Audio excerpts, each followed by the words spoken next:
5 August Awami League সরকার পতনের পর সাবেক প্রধানমন্ত্রী শেখ হাসিনা সহ বিপুল পরিমাণ আওয়ামী লীগের নেতাকর্মী এখন ভারতে অবস্থান করছেন। সাম্প্রতিক খবর ছড়িয়ে পড়ে ভারতের নতুন করে পার্টি অফিস খুলে দলীয় কার্যক্রম চালাচ্ছে আওয়ামী লীগ। এর জবাব চায় অন্তর্বর্তীকালীন সরকার। বুধবার দিল্লিকে একটি চিঠি পাঠিয়েছে ঢাকা।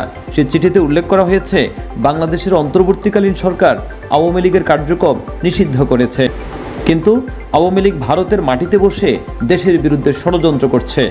ভারত এর বিরুদ্ধে ব্যবস্থা না নিলে দুই দেশের সম্পর্কের অবনতি হতে পারে বলে চিঠিতে উল্লেখ করা হয়। ঢাকার এই চিঠির উত্তর দিয়েছে ভারতের পররাষ্ট্র মন্ত্রণালয়ের মুখপাত্র রণধীর জয়সওয়াল।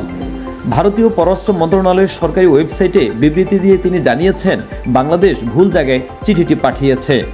ভারতীয় আইন ভেঙে আওয়ামী লীগের কোনো সদস্য বাংলাদেশের বিরুদ্ধে ষড়যন্ত্র করছে এমন তথ্য আমাদের কাছে জানা নেই। শুধু তাই নয়, বাংলাদেশে দ্রুত, মুক্ত এবং স্বচ্ছ নির্বাচন হোক, মানুষের রায়ে নতুন সরকার প্রতিষ্ঠিত হোক, এমন প্রত্যাশাও প্রকাশ করা হয়েছে ওই বিবৃতিতে।